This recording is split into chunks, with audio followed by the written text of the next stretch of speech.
ప్రసంగి 3వ అధ్యాయం. ప్రతి దానికి సమయము కలదు. ఆకాశం క్రింద ప్రతి ప్రయత్నముకు సమయము కలదు.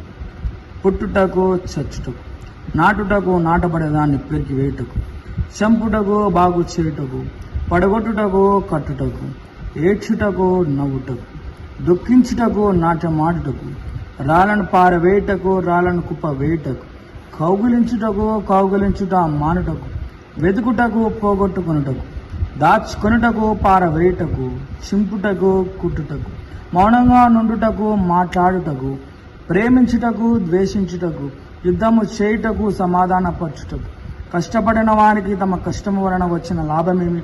నరులు అభ్యాస పొందవలననే దేవుడు వారికి పెట్టి ఉన్న కష్టానుభావం నేను చూచితిని. దేని కాలమందు అది చక్కగా నుండినట్టు సమస్తమును ఆయన నియమించి ఉన్నాడు. ఆయన శ్వాసకాలము జ్ఞానమును నరుల హృదయం అందించి ఉన్నాడు గాని దేవుడు చే క్రియలను పరిశీలనగా తెలుసుకునుట అది చాలదు. కావున సంతోషంగా నుండుట కంటే తమ బ్రతుకును సుఖము వెలబర్చుట కంటే శ్రేష్టమైనదేది నరులకు లేదని నేను తెలుసుకుంటుంది.